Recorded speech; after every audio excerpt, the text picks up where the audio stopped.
ਵਾਹਿਗੁਰੂ ਜੀ ਕਾ ਖਾਲਸਾ ਵਾਹਿਗੁਰੂ ਜੀ ਕੀ ਫਤਿਹ। ਸਿੱਖ missionary college Ludhiana ਵੱਲੋਂ ਚੱਲ ਰਹੀ ਆਨਲਾਈਨ ਗੁਰਮਤਿ ਕਲਾਸ ਵਿੱਚ ਸ਼ਾਮਲ ਹੋਣ ਵਾਲੇ ਸਾਰੇ ਹੀ ਵੀਰਾਂ ਭੈਣਾਂ ਨੂੰ ਜੀ ਆਇਆਂ। ਹਰ ਸ਼ੁੱਕਰਵਾਰ ਅਸੀਂ ਭਗਤ ਬਾਣੀ ਵਿੱਚੋਂ ਜੋ ਸ਼ਬਦ ਥੋੜੇ ਸਮਝਣ ਵਿੱਚ ਮੁਸ਼ਕਲ ਹਨ, ਉਹਨਾਂ ਵਿੱਚੋਂ 94 ਸ਼ਬਦਾਂ ਦੀ ਵਿਚਾਰ ਕਰਦੇ ਹਾਂ। ਭਗਤ ਕਬੀਰ ਜੀ ਦੇ ਗੋੜੀ ਰਾਗ ਦੇ ਸ਼ਬਦਾਂ ਦੀ ਵਿਚਾਰ ਚੱਲ ਰਹੀ ਹੈ। ਅੱਜ ਦਾ ਜੋ ਸ਼ਬਦ ਹੈ ਉਹ ਹੈ ਡਗਮਗ ਛਾੜ ਰੇ ਮਨ ਬੋਰਾ, ਅਬ ਤੋਂ ਜਰੇ ਮਰੇ ਸਿਧ ਪਾਈਏ, ਲੀਨੋ ਹਾਥ ਸਿੰਦੋਰਾ। ਇਹ ਸ਼ਬਦ ਭਗਤ ਕਬੀਰ ਜੀ ਦਾ ਉਚਾਰਨ ਕੀਤਾ ਹੋਇਆ, ਜਿਹਦੀਆਂ ਇਹ ਰਹਾਉ ਦੀਆਂ ਪੰਕਤੀਆਂ ਮੈਂ ਆਪ ਜੀ ਨਾਲ ਸਾਂਝੀਆਂ ਕੀਤੀਆਂ ਹਨ। ਇਹਦਾ ਆਰੰਭ ਦੀਆਂ ਪੰਕਤੀਆਂ ਹਨ। ਮਨ ਰੇ ਛਾਡੋ ਭਰਮ, ਪ੍ਰਗਟ ਹੋਏ ਨਾਚੋ, ਯਾ ਮਾਇਆ ਕੇ ਭਾਂਡੇ, सूर के सन्मुख रंते डर पै, सती के सांचे पांडे। तो मैं बेनती कर रहा हाँ, ये शब्द की विचार वीर राजा सिंह जी आप जी साझी कर रहे हैं। तो मैं वीर राजा सिंह जी को बेनती कर रहा हाँ कि अज की विचार आरंभ करन। वीर राजा सिंह जी। वाहिगुरू जी का खालसा वाहिगुरू जी की फतेह।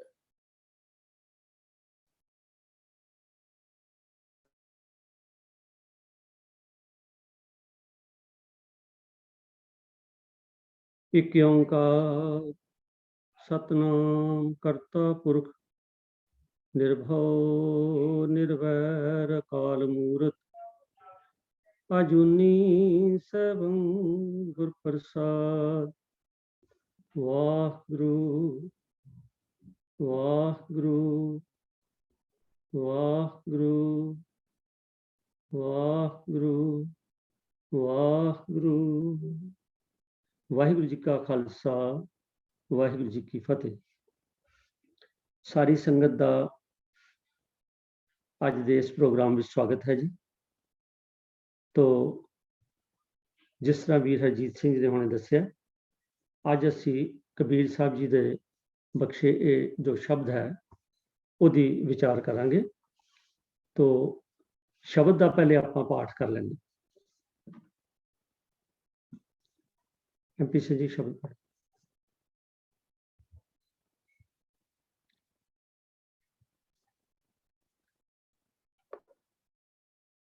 गौड़ी घर बारवां, मन रे छाडो भरम, प्रगट होए नाचो, या माया के डांडे, सूर के सन्मुख रंते डर पै, सती के सांचे भांडे, डगमग छाड़ रे मन बोरा, अब तो जरे मरे सिद्ध पाइए, लीनो हाथ संदोरा रहाओ।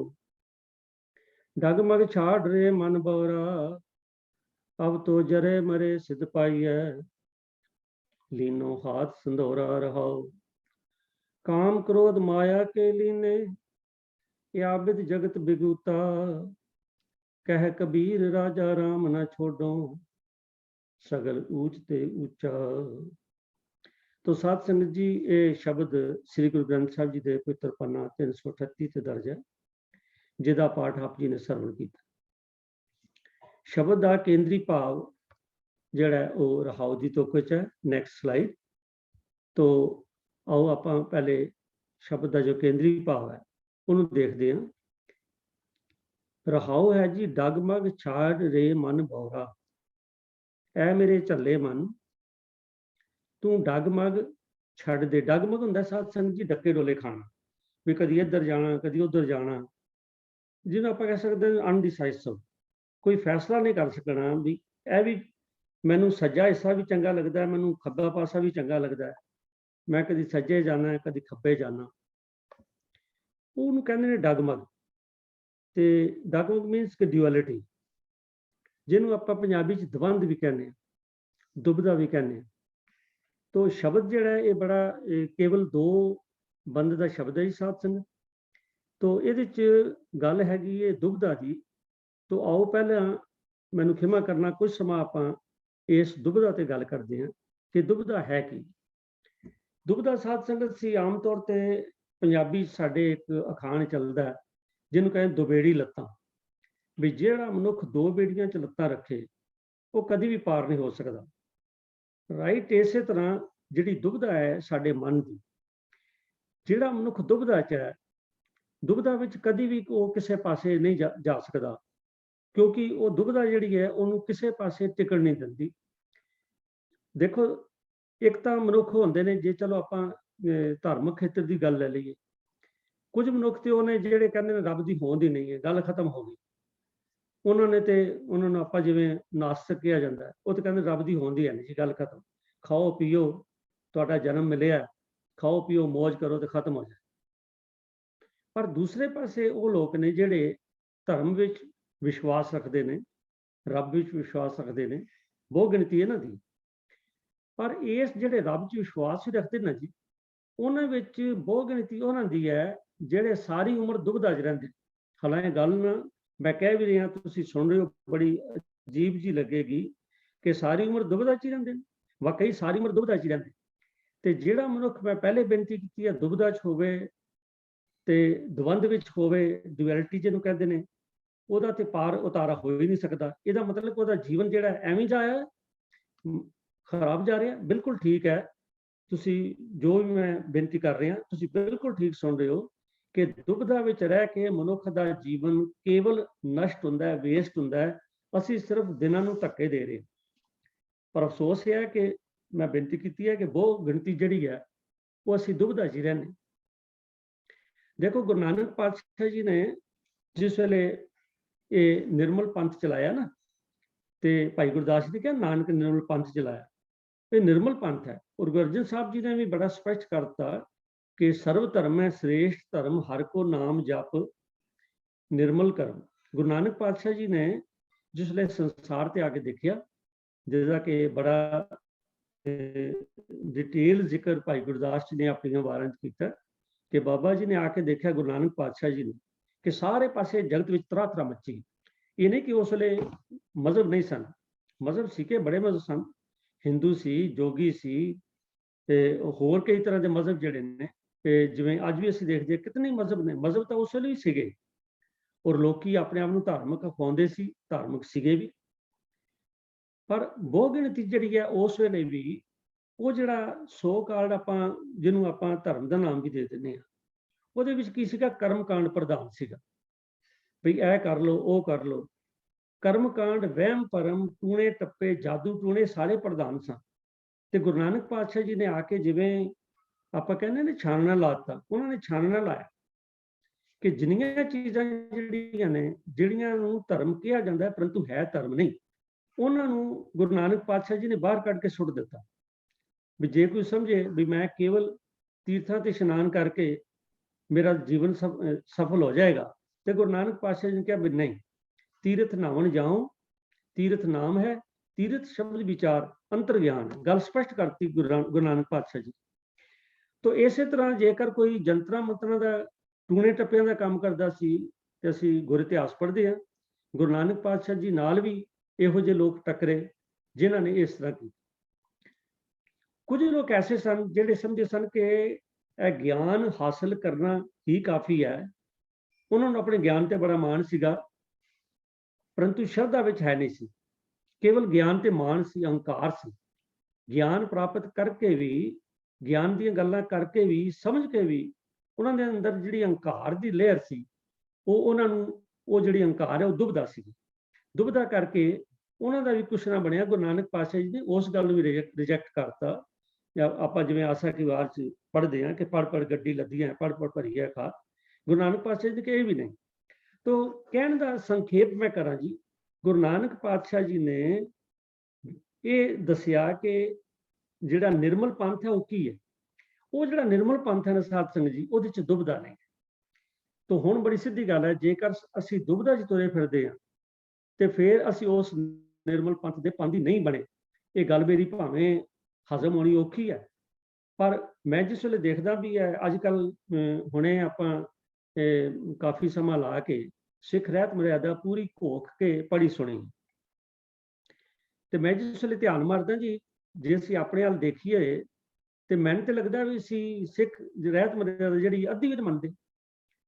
ਉਹ 'ਚੋਂ ਕੁਝ ਚੀਜ਼ਾਂ ਜਿਹੜੀਆਂ ਨੇ, ਕਿਉਂਕਿ ਡਿਟੇਲ ਤੇ ਸਾਰਾ ਡਿਸਕਸ ਹੋ ਚੁੱਕਿਆ, ਪਰ ਕੁਝ ਪੁਆਇੰਟ ਜਿਹੜੇ ਨੇ ਮੈਂ ਤੁਹਾਡੇ ਸਾਹਮਣੇ ਰੱਖਦਾ ਤੇ ਅਸੀਂ ਆਓ ਦੇਖੀਏ ਵੀ ਅਸੀਂ ਦੁਬਿਧਾ 'ਚ ਹਾਂ ਕਿ ਨਹੀਂ। ਦੇਖੋ, ਤੀਰਥਾਂ ਦੀ ਗੱਲ ਮੈਂ ਹੁਣੇ ਬੇਨਤੀ ਕੀਤੀ ਹੈ ਬਈ ਬਾਣੀ ਸਾਨੂੰ ਕੀ ਕਹਿੰਦੀ ਕਿ ਤੀਰਥ ਸ਼ਬਦ ਵਿਚਾਰ ਅੰਤਰ ਗਿਆਨ। ਤੀਰਥ ਤੇ ਅੰਦਰ ਦਾ ਨਾਉਣਾ, ਕਿਸੇ ਬਾਹਰੀ ਅਸਥਾਨ ਤੇ ਜਾ ਕੇ ਨਹੀਂ। ਪਰ ਹੁਣ ਮਾੜਾ ਜਿਹਾ ਆਪਾਂ ਪੰਛੀ ਝਾਤ ਮਾਰੀਏ ਕਿ ਕਿਆ ਅਸੀਂ ਵੀ ਇਸ ਤੀਰਥ ਇਸ਼ਨਾਨ ਤੇ ਯਕੀਨ ਰੱਖ ਰਹੇ ਹਾਂ ਕਿ ਨਹੀਂ ਰੱਖ ਰਹੇ। ਕਿ ਅਸੀਂ ਸੋਚ ਰਹੇ ਵੀ ਕੇਵਲ ਉੱਥੇ ਜਾ ਕੇ ਕਿਸੇ ਖਾਸ ਸਥਾਨ ਤੇ ਜਾ ਕੇ ਇਸ਼ਨਾਨ ਕਰਕੇ ਸਾਡਾ ਪਾਰ ਉਤਾਰਾ ਹੋ ਜਾਏਗਾ। ਔਰ ਇਹਦੇ ਬਾਰੇ ਤਾਂ ਗੁਰਬਾਣੀ ਨੇ ਬੜਾ ਸਪਸ਼ਟ ਕੀਤਾ ਕਿ ਨਾ, ਕਿ ਨਹਾਉਣ ਚੱਲੇ ਤੀਰਥੀ ਮਨ ਖਿਮਾ ਕਰਨਾ। ਉਹ ਅਖੀਰ ਤੇ ਪਾਤਸ਼ਾਹ ਜੀ ਕਹਿੰਦੇ ਸਾਧ ਭਲੇ ਨਹਾਤਿਆਂ ਚੋਰ ਸੇ ਚੋਰਾ। ਨਹਾਵਣ ਚੱਲੇ ਤੀਰਥੀ ਮਨ ਖੋਟੇ ਤਨ ਚੋਰ, ਇੱਕ ਪੌਲਤ ਹੀ ਦਾਤਿਆਂ ਦੋ ਚੜੀਏ ਸੋ। ਤੋ ਇਹ ਜਿਹੜੀ ਦੁਬਿਧਾ, ਇਹਨੂੰ ਆਪਾਂ ਦੁਬਿਧਾ ਕਹਿੰਦੇ ਕਿ ਕੇਵਲ ਜੇ ਮਹਾਰਾਜ ਨੇ ਆਖਿਆ, ਪਾਤਸ਼ਾਹ ਜੀ ਨੇ ਆਖਿਆ ਕਿ ਇਹ ਜਿਹੜੇ ਅਖੋਤੀ ਇਸ਼ਨਾਨ ਨੇ ਇਹਨਾਂ ਨਾਲ ਕੁਝ ਨਹੀਂ ਬਣਨਾ, ਪਰੰਤੂ ਅਸੀਂ ਫਿਰ ਵੀ ਉਹਨੂੰ ਛੱਡ ਨਹੀਂ ਸਕਦਾ। ਉਹ ਸਾਡੇ ਮਨ 'ਚ ਫਿਰ ਅਜੇ ਵੀ ਉਹ ਗੱਲ ਬਣੀ ਵੀ ਨਹੀਂ। ਬੜੇ ਐਸੇ ਸੰਗਤ ਨੇ ਜਿਹੜੇ ਕਹਿੰਦੇ ਜੀ ਮੱਸਿਆ ਵਾਲੇ ਦਿਨ ਫਲਾਣੀ ਥਾਂ ਤੇ ਇਸ਼ਨਾਨ ਕਰਨ ਜਾ, ਪੂਰਨਮਾਸ਼ੀ ਵਾਲੇ ਦਿਨ ਫਲਾਣੇ ਗੁਰਸਥਾਨ ਤੇ ਜਾ ਕੇ ਇਸ਼ਨਾਨ ਕੀਤਾ ਜਾਏ, ਫਿਰ ਜਾ ਕੇ। ਔਰ ਤੁਸੀਂ ਜਾ ਕੇ ਦੇਖੋ ਉਹਨਾਂ ਦਿਨਾਂ ਦੇ ਵਿੱਚ ਉੱਥੇ ਇੰਨੀਆਂ ਜ਼ਿਆਦਾ ਸੰਗਤਾਂ ਜੁੜਦੀਆਂ ਨੇ। ਤੇ ਇਹਦਾ ਮਤਲਬ ਹੈ ਕਿ ਸਾਡੇ ਮਨ 'ਚ ਉਹੀ ਗੱਲ ਜਿਹੜੀ ਗੁਰੂ ਨਾਨਕ ਪਾਤਸ਼ਾਹ ਜੀ ਨੇ ਆਖੀ ਹੈ ਕਿ ਤੀਰਥ ਤੁਹਾਡਾ ਅੰਦਰ ਹੈ। ਅਸੀਂ ਅੰਦਰ ਨਹੀਂ ਦੇਖਿਆ, ਅਸੀਂ ਅਜੇ ਵੀ ਬਾਹਰ ਦੇਖਦੇ ਹਾਂ। ਸੁਣਦੇ ਅੰਦਰ ਵਾਲੀ ਗੱਲ ਆ, ਪਾਠ ਰੋਜ਼ ਕਰਦੇ ਹਾਂ ਕਿ ਤੀਰਥ ਨਾਵਾਂ ਜੇ ਤਿਸ ਭਾਵਾਂ ਵੇਣ ਪਾਣੇ ਕਿ ਨਹਾਏ ਕਰੀ। ਇਹ ਤਾਂ ਤਕਰੀਬਨ ਹਰ ਸਿੱਖ ਰੋਜ਼ ਪਾਠ ਕਰਦਾ ਜਪਜੀ ਸਾਹਿਬ ਦੇ। ਰੋਜ਼ ਇਹ ਪੜ੍ਹਦੇ ਹਾਂ ਕਿ ਤੀਰਥ ਨਾਵਾਂ ਜੇ ਤਿਸ ਭਾਵਾਂ, ਪਰੰਤੂ ਨਿਭਾਏ ਨਹੀਂ। ਇਹਦਾ ਮਤਲਬ ਸੇਜੇ ਦੁਬਿਧਾ 'ਚ।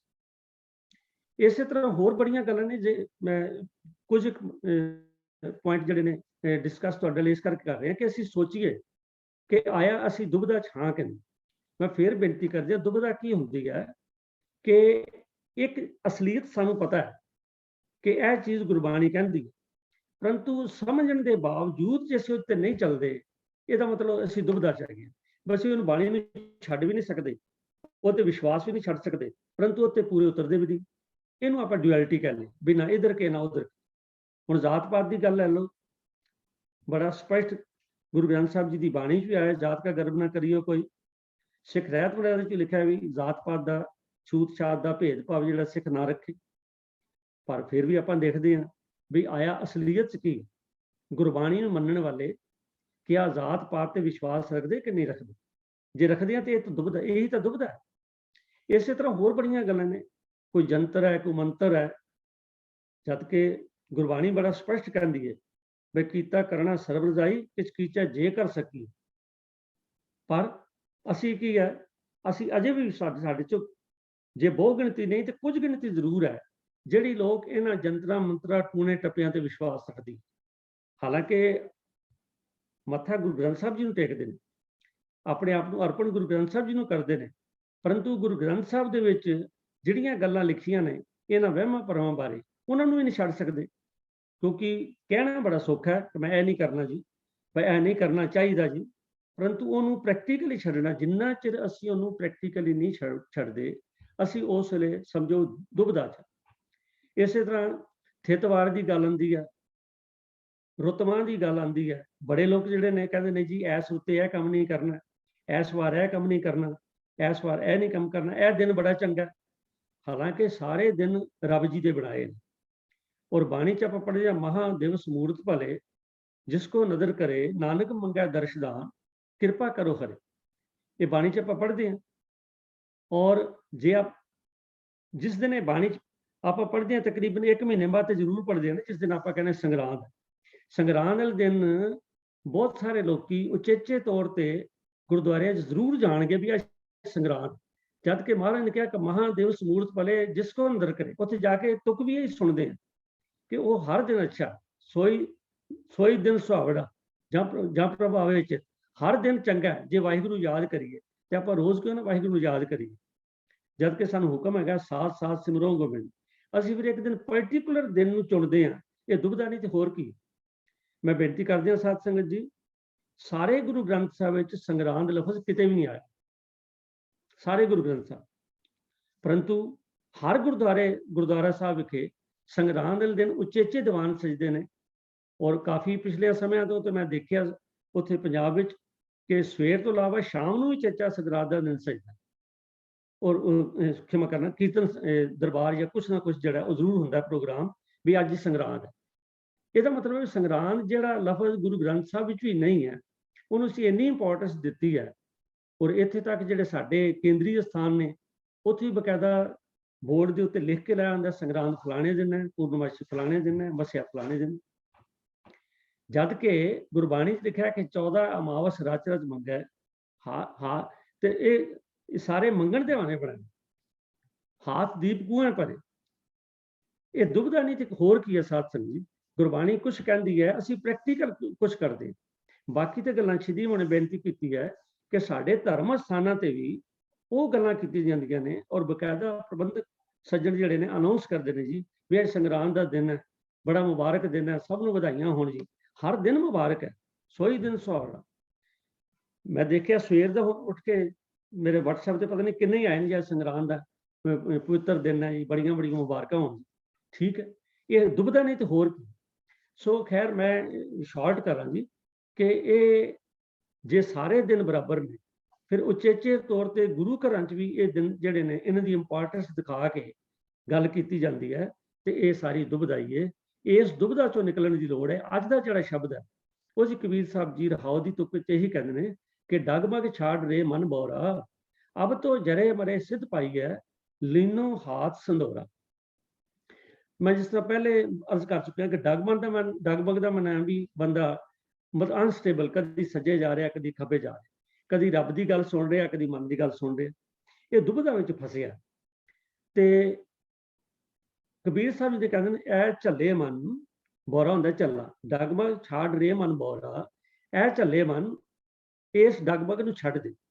ਔਰ ਦੂਜੀ ਗੱਲ ਜਿਹੜੀ ਕਬੀਰ ਸਾਹਿਬ ਜੀ ਨੇ ਇਸ ਰਹਾਉ ਦੀ ਤੁਕ ਚ ਅਗਲੀ ਤੁਕ ਚ ਕਹੀ ਹੈ, ਅਬ ਤੋਂ ਜਰੇ ਮਰੇ ਸਦ ਪਾਈ ਹੈ, ਲੀਨੋ ਹਾਥ ਸੰਧੋਰਾ। ਇਹਦੇ ਚ ਨਾ ਕਬੀਰ ਸਾਹਿਬ ਜੀ ਨੇ ਦੋ ਉਦਾਹਰਨਾਂ ਦੇ ਕੇ, ਇੱਕ ਸੂਰਬੀਰ ਦੀ, ਸੂਰਮੇ ਦੀ ਜਿਹੜਾ ਰਣ ਤੱਤੇ ਜਾ ਕੇ ਲੜਦਾ, ਔਰ ਦੂਸਰਾ ਜਿਹੜਾ ਇੱਕ ਸਤੀ ਦੀ, ਜਿਹਦੀ ਗੱਲ ਆਪਾਂ ਹੁਣੇ ਕਰਾਂਗੇ। ਸਤੀ ਦੀ ਇੱਕ ਬੜੀ ਇਹੋ ਜਿਹੀ ਰਸਮ ਚਲਦੀ ਰਹੀ ਹੈ ਸੰਸਾਰ ਵਿੱਚ, ਹੁਣ ਵੀ ਥੋੜੀ ਬਹੁਤੀ ਹੋਣੀ ਹੈ ਪਰ ਸ਼ੁਕਰ ਹੈ ਕਾਫੀ ਘਟ ਗਈ ਹੈ। ਇਹ ਦੋ ਉਦਾਹਰਨਾਂ ਦੇ ਕੇ ਕਬੀਰ ਸਾਹਿਬ ਨੇ ਜਿਹੜੀ ਗੱਲ ਸਾਨੂੰ ਸਮਝਾਈ ਹੈ ਸਾਧ ਸੰਗਤ ਤੋਂ, ਇਹ ਹੈ ਕਿ ਸਾਨੂੰ ਆਪਣੇ ਮਿਸ਼ਨ ਪ੍ਰਤੀ ਕਮਿਟਡ ਹੋਣ ਦੀ ਲੋੜ ਹੈ। ਇਹ ਜਿਹੜੀ ਡੁਐਲਿਟੀ ਹੈ ਨਾ, ਮੈਂ ਜੀ ਹੁਣੇ ਅਰਜ਼ ਕੀਤੀ ਹੈ, ਡੁਐਲਿਟੀ ਇਹਦਾ ਮਤਲਬ ਹੀ ਹੈ ਕਿ ਕਦੀ ਇੱਧਰ ਜਾਣਾ, ਕਦੀ ਉੱਧਰ ਜਾਣਾ। ਕਦੀ ਅਸੀਂ ਗੁਰੂ ਦੀ ਸਿੱਖਿਆ ਦੇਖਦੇ ਹਾਂ ਤੇ ਅਸੀਂ ਕਹਿੰਦੇ ਵੀ ਠੀਕ ਹੈ, ਗੁਰੂ ਦੀ ਸਿੱਖਿਆ ਇਹ ਕਹਿੰਦੀ ਹੈ, ਮਨ ਕਰਦਾ ਵੀ ਇੱਥੇ ਚਲੀਏ, ਪਰ ਫਿਰ ਮਨ 'ਚ ਆ ਜਾਂਦਾ ਨਹੀਂ ਇਹ ਕਰ ਲਈਏ। ਹੁਣ ਤੁਸੀਂ ਦੇਖ ਲਓ, ਅਸੀਂ ਰਹਿਤ ਮਰਿਆਦਾ ਚੱਲਦੇ ਸੀ ਤਾਂ ਵੀ ਸੁਣਿਆ ਸੀ, ਖਾਸ ਕਰਕੇ ਜਿਸ ਵੇਲੇ ਕੋਈ ਵੀ ਕਾਰਜ ਕਰਨਾ ਹੋਵੇ, ਚਲੋ ਆਪਾਂ ਆਨੰਦ ਕਾਰਜ ਲੈ ਲਈਏ, ਬੱਚੀ ਦਾ ਆਨੰਦ ਕਾਰਜ ਹੋਵੇ ਤਾਂ ਉਹਦੇ ਬਾਰੇ ਬੜੀਆਂ ਸਪਸ਼ਟ ਗਾਈਡਲਾਈਨ ਸਿੱਖ ਰਹਿਤ ਮਰਿਆਦਾ ਵਿੱਚ ਹਨ। ਦੂਸਰੀ ਗੱਲ ਹੈ, ਇਹ ਜਿਹੜੀਆਂ ਰਸਮਾਂ ਨੇ ਬੜੀਆਂ ਸਾਦੀਆਂ ਹੋਣੀਆਂ ਚਾਹੀਦੀਆਂ ਨੇ। ਇਹਨਾਂ ਤੋਂ ਜ਼ਿਆਦਾ ਮਤਲਬ ਬਹੁਤ ਜ਼ਿਆਦਾ ਸ਼ੋ ਆਫ ਕਰਨਾ ਜਾਂ ਬਹੁਤ ਜ਼ਿਆਦਾ ਮਤਲਬ ਵੀ ਖਰਚੀਲੇ ਸਾਧ ਮਨਾਣੇ, ਇਹ ਸਮਾਜਿਕ ਤੌਰ ਤੇ ਵੀ ਗਾਹ ਵਿਗਾਹ ਇਸ ਗੱਲ ਦਾ ਪ੍ਰਚਾਰ ਕੀਤਾ ਜਾਂਦਾ ਹੈ, ਪਰੰਤੂ ਚੱਲਣ ਵਾਲੇ ਲੋਕੀ ਬੜੇ ਘੱਟ ਨੇ। ਔਰ ਬਹੁਤ ਸਾਰੀਆਂ ਐਸੀਆਂ ਹੋਰ ਗੱਲਾਂ ਨੇ ਜਿਹੜੀਆਂ ਵਿਆਹਾਂ ਸ਼ਾਦੀਆਂ ਤੇ ਕਦੀ ਕਿਸੇ ਨੂੰ ਗਾਨਾ ਬਣ ਰਿਹਾ, ਕਦੀ ਕੋਈ ਕਹਿੰਦਾ ਜੀ ਕਲਗੀ ਲਾ ਲਓ, ਕਦੀ ਕੋਈ ਕਹਿੰਦਾ ਮੁਕਟ ਲਾ ਲਓ, ਕਦੀ ਕੁਛ ਕਰ ਰਿਹਾ, ਕਦੀ ਕੁਛ ਕਰ ਰਿਹਾ।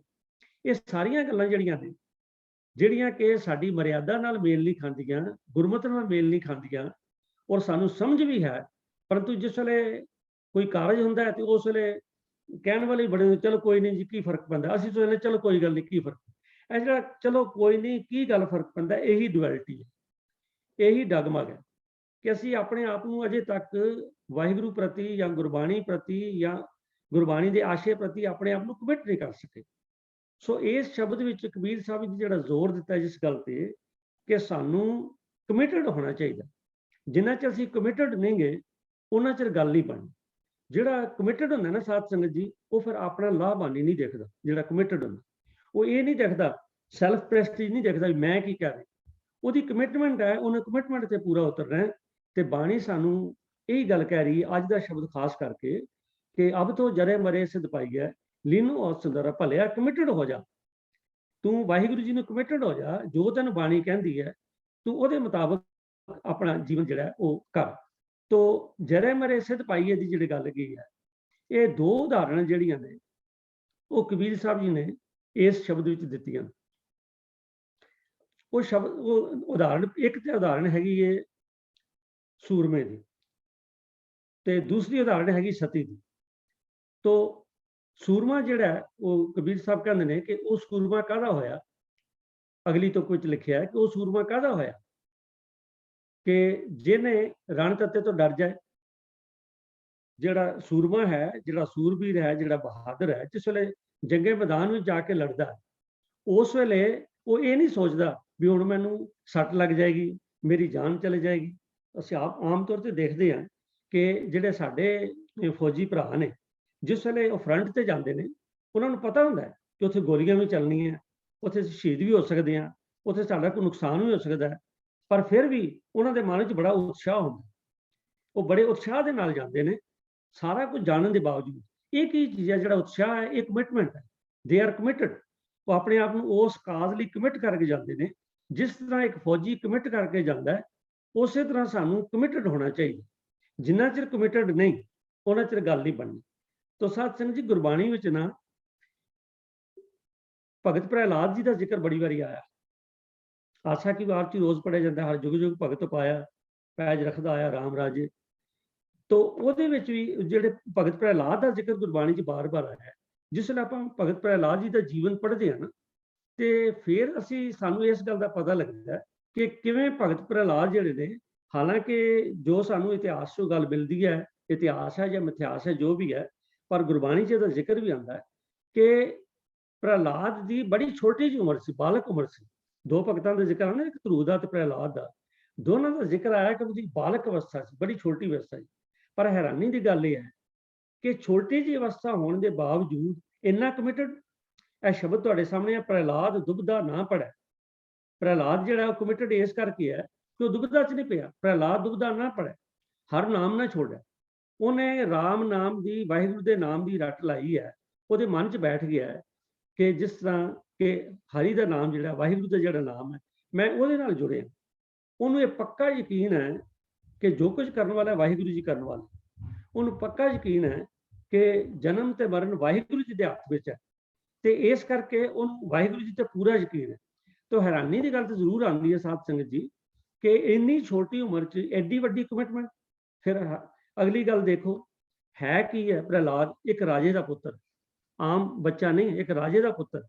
ਦੇਖੋ, ਜਿਹੜੇ ਰਾਜਿਆਂ ਦੇ ਪੁੱਤਰ ਨੇ ਉਹ ਤੇ ਵੈਸੇ ਹੀ ਬੜੇ ਸ਼ਾਹੀ ਠਾਠ ਰਹਿਣ ਵਾਲੇ ਹੁੰਦੇ ਨੇ, ਬੜੇ ਲਾਡਲੇ ਹੁੰਦੇ ਨੇ, ਉਹਨਾਂ ਨੂੰ ਕਿਸੇ ਗੱਲ ਦੀ ਕਮੀ ਨਹੀਂ ਹੁੰਦੀ। ਉਹਨਾਂ ਦੇ ਆਲੇ ਦੁਆਲੇ ਉਹਨਾਂ ਦੇ ਟਹਿਲੂਏ ਬੜੇ ਹੁੰਦੇ ਨੇ। ਇੰਨਾ ਕੁਝ ਹੋਣ ਦੇ ਬਾਵਜੂਦ, ਪ੍ਰਹਿਲਾਦ ਇੱਕ ਰਾਜੇ ਦਾ ਪੁੱਤਰ ਹੋਣ ਦੇ ਬਾਵਜੂਦ, ਉਹਦੀ ਜਿਹੜੀ ਲਗਨ ਹੈ ਉਹ ਵਾਹਿਗੁਰੂ ਜੀ ਨਾਲ ਲੱਗੀ ਹੈ। ਤਾਂ ਐਡਾ ਕਮਿਟਡ ਹੈ ਕਿ ਹੁਣ ਆਪ ਜੀ ਨੇ ਸਾਰਿਆਂ ਨੇ ਇਸ ਸਾਖੀ ਸੁਣੀ ਹੈ ਕਿ ਪ੍ਰਹਿਲਾਦ ਦਾ ਜਿਹੜਾ ਪਿਤਾ ਹੈ ਹਰਨਾਕਸ਼, ਉਹ ਆਪਣੇ ਆਪ ਨੂੰ ਡਿਕਲੇਅਰ ਕਰ ਬੈਠਾ ਕਿ ਦੇਖੋ ਜੀ, ਜੋ ਕੁਝ ਹਾਂ ਮੈਂ ਹੀ। ਉਹਨੇ ਆਪਣੇ ਰਾਜ ਵਿੱਚ ਗੱਲ ਕਹਿ ਦਿੱਤੀ ਕਿ ਜਲੇ ਹਰਨਾਕਸ਼ ਤੇ ਥਲੇ ਹਰਨਾਕਸ਼, ਬਈ ਹਰ ਥਾਂ ਤੇ ਹਰਨਾਕਸ਼ ਹੀ ਹੈ, ਕਿਸੇ ਨੇ ਹੋਰ ਨਾਂ ਨਹੀਂ ਲੈਣਾ। ਹੁਣ ਉਹਦੇ ਆਪਣੇ ਘਰ ਉਹਦਾ ਪੁੱਤਰ ਜਿਹੜਾ ਪ੍ਰਹਿਲਾਦ ਜੰਮਿਆ, ਉਹ ਕਹਿੰਦਾ ਨਹੀਂ, ਮੈਂ ਤੇ ਰੱਬ ਦਾ ਨਾਮ ਲੈਣਾ, ਮੈਂ ਹਰਨਾਕਸ਼ ਨਹੀਂ ਕਹਿਣਾ। ਹੁਣ ਦੇਖੋ, ਪਿਓ ਤੇ ਪੁੱਤਰ। ਮੈਂ ਬਾਰ-ਬਾਰ ਇਹ ਗੱਲ ਤਾਂ ਕਹਿ ਰਿਹਾ ਕਿ ਪ੍ਰਹਿਲਾਦ ਦੀ ਕਮਿਟਮੈਂਟ ਕਿੰਨੀ ਕੁ ਹੈ ਰੱਬ ਦੇ ਨਾਲ, ਕਿੰਨਾ ਕਮਿਟਡ ਹੈ ਰੱਬ ਨੂੰ, ਕਿ ਆਪਣੇ ਪਿਤਾ ਦੇ ਨਾਲ ਉਹਨੇ ਆਡਾ ਲੈ ਲਿਆ। ਪਿਤਾ ਕਹਿੰਦਾ ਤੂੰ ਨਾ ਕਹਿ, ਉਹ ਕਹਿੰਦਾ ਮੈਂ ਜ਼ਰੂਰ ਕਵਾਂਗਾ। ਸਿਰਫ ਪਿਤਾ ਹੀ ਨਹੀਂ ਕਹਿੰਦਾ, ਮਾਤਾ ਵੀ ਕਹਿੰਦੀ।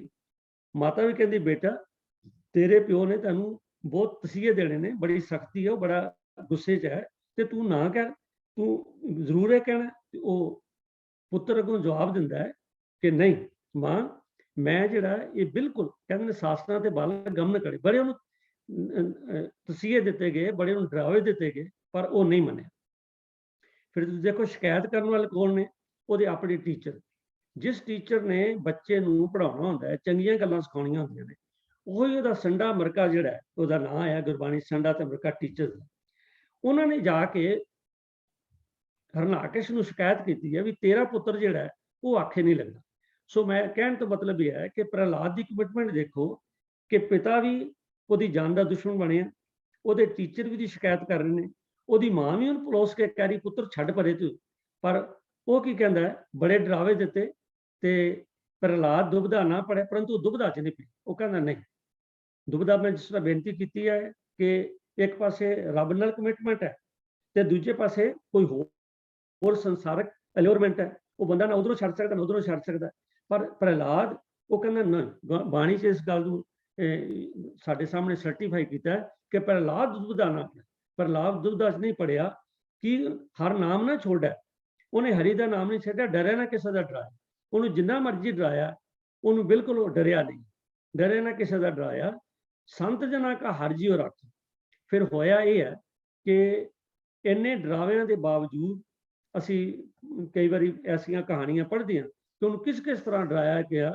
ਕਹਿੰਦੇ ਉਹਨੂੰ ਕਮਰੇ 'ਚ ਬੰਦ ਕਰ ਦਿੱਤਾ ਗਿਆ, ਉਹਨੂੰ ਕਈ ਤਰ੍ਹਾਂ ਦੇ ਤਸੀਹੇ ਦਿੱਤੇ ਗਏ, ਪਰੰਤੂ ਉਹ ਬਿਲਕੁਲ ਆਪਣੇ ਜਿਸ ਕਮਿਟਮੈਂਟ ਸੀ ਉਹਦੇ ਤੋਂ ਪਰੇ ਨਹੀਂ ਹੋਇਆ। ਤੇ ਬਾਣੀ 'ਚ ਅਗਲੀ ਤੁਕਾਈ ਹੈ ਕਿ ਸੰਤ ਜਨਾਂ ਕਾ ਹਰਿ ਜਿਉ ਰਾਖਾ, ਦੈਂਤੈ ਕਾਲ ਨੇੜਾ। ਸੰਤ ਜਨ ਤੋਂ ਭਾਵੇਂ ਪ੍ਰਹਿਲਾਦ ਦੀ ਰੱਖਿਆ ਤੇ ਵਾਹਿਗੁਰੂ ਜੀ ਨੇ ਕੀਤੀ, ਪਰੰਤੂ ਜਿਹੜਾ ਉਹਨੂੰ ਸਤਾਉਣ ਵਾਲਾ ਸੀ, ਮਾਰਨ ਵਾਲਾ ਸੀ, ਦੇਖੋ ਪ੍ਰਹਿਲਾਦ ਦੁਬਦਾ 'ਚ ਨਹੀਂ ਪਿਆ, ਉਹ ਕਮਿਟਡ ਰਿਹਾ ਕਿ ਮੈਂ ਬਿਲਕੁਲ ਰੱਬ ਹੀ ਸਭ ਕੁਝ ਕਰਨ ਜੋਗਾ, ਉਹ ਕਮਿਟਡ ਰਿਹਾ, ਵਾਹਿਗੁਰੂ ਜੀ ਨੇ ਉਹਦੀ ਰੱਖਿਆ ਕੀਤੀ ਹੈ। ਤੇ ਜਿਹੜੇ ਨੂੰ ਤਸੀਹੇ ਦਿੰਦੇ ਸੀ, ਉਹਦਾ ਆਪਣਾ ਪਿਤਾ ਜਿਹੜਾ ਹਰਨਾਕਸ਼ ਹੈ, ਉਹ ਆਇਆ ਕਿ ਉਹਦਾ ਕਿਸ ਤਰ੍ਹਾਂ ਅੰਤ ਹੋਇਆ। ਹਰਨਾਕਸ਼ ਨੱਕੀ ਵਧਾ ਰਿਹਾ, ਉਹਨੂੰ ਨਾ ਨਾਲ ਪਾੜ ਕੇ ਦੈਂਤੈ ਕਾਲ ਨੇੜਾ, ਉਹ ਜਿਹੜਾ ਦੈਂਤ ਸੀ, ਉਹਦਾ ਪਿਤਾ ਦੈਂਤ ਰੂਪ ਦਾ ਪਿਤਾ ਸੀਗਾ, ਉਹਦਾ ਕਾਲ ਜਿਹੜਾ, ਉਹਦੀ ਮੌਤ ਜਿਹੜੀ ਹੈ ਉਹਦੇ ਸਾਹਮਣੇ ਆਈ ਹੈ। ਸੋ ਇਹ ਜਿਹੜੀ ਪ੍ਰਹਿਲਾਦ ਦੀ ਸਾਖੀ ਹੈ, ਜਾਂ ਇਹ ਜਿਹੜੇ ਸ਼ਬਦ ਨੇ ਪ੍ਰਹਿਲਾਦ ਬਾਰੇ, ਇਹ ਅਗਰ ਪੜ੍ਹੇ ਜਾਣ ਤੇ ਸਾਨੂੰ ਪਤਾ ਲੱਗਦਾ ਕਮਿਟਮੈਂਟ ਕੀ ਹੁੰਦੀ ਹੈ। ਸੋ ਇਸ ਲੈਵਲ ਦੀ ਇਹ ਬੰਦਿਆ ਤੈਨੂੰ ਕਮਿਟਮੈਂਟ ਚਾਹੀਦੀ ਹੈ, ਜੇਕਰ ਤੂੰ ਵਾਹਿਗੁਰੂ ਜੀ ਨਾਲ ਅਭੇਦ ਹੋਣਾ, ਤੈਨੂੰ ਇਸ ਲੈਵਲ ਦੀ ਕਮਿਟਮੈਂਟ ਚਾਹੀਦੀ। ਤੋ ਆਓ ਸਾਧ ਸੰਗਤ, ਇਹ ਦੁਬਦਾ ਬਾਰੇ, ਇਹ ਜਿਹੜੀ ਦੁਬਦਾ ਹੈ ਇਹ ਬਹੁਤ ਮਾੜੀ ਹੈ, ਕਿਉਂਕਿ ਅੱਜ ਦਾ ਸ਼ਬਦ ਜਿਹੜਾ ਮੈਂ ਬੇਨਤੀ ਕੀਤੀ ਹੈ ਕਿ ਇਹਦਾ ਜਿਹੜਾ ਕੇਂਦਰੀ ਭਾਵ ਹੈ ਉਹ ਹੈਗੀ ਦੁਬਦਾ। ਤੇ ਦੁਬਦਾ ਬਾਰੇ ਗੁਰਬਾਣੀ ਦੀ ਤੋਂ ਆਪਾਂ ਜ਼ਰੂਰ ਪੜ੍ਹੀਏ ਕਿ ਦੁਬਦਾ ਬੋਰੀ ਮਨ ਬੋਰਾਇਆ, ਝੂਠੇ ਲਾਲਚ ਜਨਮ ਗਵਾਇਆ, ਲਪਟ ਰਹੀ ਫੁਨ ਬੰਨ ਨਾ ਪਾਇਆ। ਕਹਿੰਦੇ ਦੁਬਦਾ ਬੋਰੀ, ਬੋਰਾ ਹੁੰਦਾ ਪਾਗਲ, ਇਨਸੇਨ, ਦੁਬਦਾ ਬੋਰੀ। ਇਹ ਜਿਹੜੀ ਦੁਬਦਾ, ਇਹ ਜਿਹੜੀ ਦੁਚਿੱਤੀ ਹੈ, ਇਹ ਜਿਹੜਾ ਸੈਂਸ ਹੈ, ਦੁਬਦਾ ਦੀ ਸੈਂਸ ਹੈ ਡੁਐਲਿਟੀ ਦੀ, ਇਹ ਬੜੀ ਪਾਗਲ ਹੈ, ਬੋਰੀ ਹੈ, ਮਨ ਬੁਰਾ ਹੈ, ਇਹ ਸਾਡੇ ਮਨ ਨੂੰ ਹੀ ਪਾਗਲ ਕਰ ਦਿੰਦੀ। ਸੋ ਜਿਸ ਤਰ੍ਹਾਂ ਮੈਂ ਪਹਿਲੇ ਕਿਹਾ ਕਿ ਅਸੀਂ ਤਕਰੀਬਨ ਸਾਰੀ ਉਮਰ ਦੁਬਦਾ 'ਚ ਲਗਾ ਦਿੰਦੇ, ਤੇ ਦੁਬਦਾ ਵਿੱਚ ਬੈਰਾਗ ਨਾ ਹੋਵੇ। ਜਿੰਨਾ ਚਿਰ ਅਸੀਂ ਦੁਬਦਾ 'ਚ ਹਾਂ, ਸਾਡਾ ਰੱਬ ਨਾਲ ਮਿਲਾਪ ਹੋ ਹੀ ਨਹੀਂ ਸਕਦਾ। ਦੇਖੋ, ਅਸੀਂ ਦਾਨ ਪੁੰਨ ਕਰੀਏ, ਅਸੀਂ ਪਾਠ ਕਰੀਏ, ਅਸੀਂ ਤੀਰਥ ਸਥਾਨਾਂ ਤੇ ਜਾਈਏ, ਅਸੀਂ ਗੁਰਦੁਆਰੇ ਜਾਈਏ, ਅਸੀਂ ਜੋ ਮਰਜ਼ੀ ਕਰੀ ਜਾਈਏ, ਜੇਕਰ ਮਨ ਵਿੱਚ ਦੁਬਦਾ ਹੈਗੀ ਤਾਂ ਇਹ ਜਨਮ ਜਿਹੜਾ ਸਫਲਾ ਨਹੀਂ ਹੋ ਸਕਦਾ। ਕਿਉਂਕਿ ਗੁਰਬਾਣੀ ਨੇ ਇਸ ਗੱਲ ਦੀ ਮੋਹਰ ਲਾਈ ਹੈ ਕਿ ਦੁਬਦਾ ਬੋਰੀ ਮਨ ਬੋਰਾਇਆ। ਇਹ ਤੇ ਮਨੁੱਖ ਸਾਡੇ ਮਨ ਨੂੰ ਕਮਲਿਆਂ ਕਰ ਦਿੰਦੀ ਹੈ, ਤੇ ਜਿਸ ਕਰਕੇ ਝੂਠਾ ਲਾਲਚ ਜਨਮ ਗਵਾਇਆ। ਬਾਣੀ ਕਹਿੰਦੀ ਕਿ ਇਸ ਝੂਠੇ ਲਾਲਚ ਦੇ ਵਿੱਚ ਇਹ ਜਿਹੜਾ ਦੁਬਦਾ ਸਾਨੂੰ ਪੈਦਾ ਕਰਦੀ ਹੈ, ਸਾਡਾ ਇਹ ਮਨੁੱਖਾ ਜਨਮ ਜਿਹੜਾ ਬੜਾ ਕੀਮਤੀ ਜਨਮ ਹੈ, ਉਹ ਸਾਡਾ ਖਰਾਬ ਹੋ ਜਾਂਦਾ ਹੈ, ਵੇਸਟ ਚਲਾ ਜਾਂਦਾ ਹੈ, ਜਨਮ ਆਕਾਰਥ ਚਲਾ ਜਾਂਦਾ ਹੈ। ਦੁਬਦਾ ਬੋਰੀ ਮਨ ਬੋਰਾਇਆ, ਝੂਠਾ ਲਾਲਚ ਜਨਮ ਗਵਾਇਆ, ਲਪਟ ਰਹੀ ਫੁਨ ਬੰਦ ਨਾ ਪਾਇਆ। ਤੋਂ ਅਗਲੀਆਂ ਤੁਕਾਂ ਵਿੱਚ ਕਬੀਰ ਸਾਹਿਬ ਜੀ ਸਾਨੂੰ ਦੱਸਦੇ ਨੇ ਕਿ ਦੁਬਦਾ ਦੀਆਂ ਇੱਕ ਹੋਰ ਲਾਈਨਾਂ ਆਈਆਂ ਸਾਧ ਸੰਗਤ ਦੇ, ਤੁਹਾਡੇ ਨਾਲ ਮੈਂ ਡਿਸਕਸ ਕਰ ਲੈਣਾ। ਗੁਰੂ ਨਾਨਕ ਪਾਤਸ਼ਾਹ ਜੀ ਨੇ ਦੇਖੋ ਬੜਾ ਕਲੀਅਰ ਕਿਹਾ ਇਸ ਦੁਬਦਾ ਬਾਰੇ ਕਿ ਦੁਬਦਾ ਨਾ ਪੜੋ, ਹਰ ਬਿਨ ਹੋਰ ਨਾ ਪੂਜੋ, ਮੜਿਆ ਮਸਾਨ ਨਾ ਜਾਈ। ਗੁਰੂ ਨਾਨਕ ਪਾਤਸ਼ਾਹ ਜੀ ਕਹਿੰਦੇ ਮੈਂ ਦੁਬਦਾ 'ਚ ਨਹੀਂ ਪੈਂਦਾ। ਅਸਲ ਤੇ ਗੁਰੂ ਨਾਨਕ ਪਾਤਸ਼ਾਹ ਜੀ ਨੇ ਸਾਨੂੰ ਇਹ ਹੁਕਮ ਕੀਤਾ ਹੈ ਕਿ ਭਲਿਓ ਦੁਬਦਾ 'ਚ ਨਹੀਂ ਪੈਣਾ ਚਾਹੀਦਾ। ਦੁਬਦਾ ਨਾ ਪੜੋ, ਹਰ ਬਿਨ ਹੋਰ ਨਾ ਪੂਜੋ, ਮੈਂ ਸਵਾਏ ਰੱਬ ਦੇ ਹੋਰ ਕਿਸੇ ਦੀ ਪੂਜਾ ਨਹੀਂ ਕਰਦਾ। ਕਿਉਂਕਿ ਇੱਕ ਗੁਰੂ ਗ੍ਰੰਥ ਸਾਹਿਬ ਤੋਂ ਸ਼ੁਰੂ ਇੱਕ ਤੋਂ ਹੁੰਦਾ, ਇੱਕ ਓਂਕਾਰ, ਤੋਂ ਸਾਡਾ ਮਤ ਜਿਹੜਾ ਸ਼ੁਰੂ ਇੱਕ ਓਂਕਾਰ ਤੋਂ ਹੁੰਦਾ, ਇੱਕ ਨਾਲ, ਦੋ ਤੇ ਹੈ ਹੀ ਨਹੀਂ ਹੈ। ਕਿਉਂਕਿ ਜਿੱਥੇ ਦੋ ਆ ਗਿਆ ਉੱਥੇ ਦੁਬਦਾ ਆ ਜਾਏਗੀ, ਜਿੱਥੇ ਇੱਕ ਹੈ ਉੱਥੇ ਦੁਬਦਾ ਨਹੀਂ ਆਏਗੀ। ਇਸੇ ਕਰਕੇ ਦੁਬਦਾ ਨਾ ਪੜੋ, ਹਰ ਬਿਨ ਹੋਰ ਨਾ ਪੂਜੋ, ਮੜਿਆ ਮਸਾਨ ਨਾ ਜਾਈ। ਜਿਵੇਂ ਪਹਿਲੇ ਬੇਨਤੀ ਕਹਿਆ ਸੀ ਕਿ ਜਾਤ ਪਾਤ ਦੀ ਗੱਲ ਹੈ, ਛੂਤ ਛਾਤ ਦੀ ਗੱਲ ਹੈ, ਜੰਤਰ ਮੰਤਰ ਦੀ ਗੱਲ ਹੈ, ਉੱਥੇ ਇਹ ਜਿਹੜਾ ਮੜੇ ਮਸਾਨ ਹੈਗਾ, ਇਹਨਾਂ ਦਾ ਵੀ ਬੜਾ ਬੋਲਬਾਲ ਹੈ। ਸਾਧ ਸੰਗਤ ਜੀ, ਇਹ ਪੰਜਾਬ ਵਿੱਚ ਬਹੁਤ ਸਾਰੇ ਜਿਹੜੇ ਸਾਡੇ ਦਿਹਾਤੀ ਸਥਾਨ ਨੇ, ਉੱਥੇ ਜਾ ਕੇ ਤੁਸੀਂ ਦੇਖੋ ਕਿ ਥਾਂ ਥਾਂ ਤੇ ਮੱਟੀਆਂ ਬੜੀਆਂ ਨੇ, ਛੋਟੀ ਛੋਟੀ ਮੱਟੀਆਂ। ਉਹ ਕੀ ਹੈ ਜੀ, ਉਹ ਕਿਸੇ ਨੇ ਕਿਸੇ ਦੇ ਨਾਂ ਤੇ ਬਣਾਈ, ਕਿਸੇ ਨੂੰ ਕਿਸੇ ਦੇ ਨਾਂ ਤੇ ਬਣਾਈ ਹੈ। ਕਈ ਕਹਿੰਦੇ ਸਾਡੇ ਵਡੇਰਿਆਂ ਦੀਆਂ ਮੱਟੀਆਂ ਨੇ, ਪਰ ਹੈ ਤਾਂ ਮੜੀਆਂ ਹੀ ਨੇ ਨਾ, ਉਹ ਮੜੀਆਂ ਨੂੰ ਪੂਜਣ ਜਾਂਦੇ ਨੇ।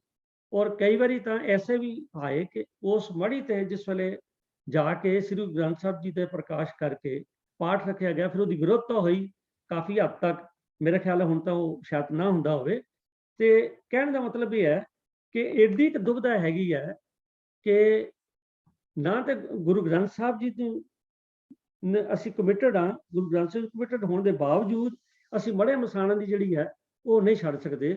ਔਰ ਬਹੁਤ ਸਾਰੀਆਂ ਐਸੀਆਂ ਹੋਰ ਮੜੀਆਂ ਮਸਾਣਾਂ ਨੇ ਜਿਨ੍ਹਾਂ ਦੀ ਪੂਜਾ ਬਾਕੀ ਲੋਕ ਤਾਂ ਕਰਦੇ ਰਹਿਣ, ਸਾਡੇ ਜਿਹੜੇ ਗੁਰੂ ਗ੍ਰੰਥ ਸਾਹਿਬ ਜੀ ਨੂੰ ਮੰਨਣ ਵਾਲੇ ਨੇ ਉਹ ਵੀ ਜਿਸ ਵੇਲੇ ਇੱਥੇ ਜਾਂਦੇ ਨਾ, ਫਿਰ ਸਾਨੂੰ ਮਨ ਨੂੰ ਥੋੜੀ ਤਕਲੀਫ ਹੁੰਦੀ ਹੈ।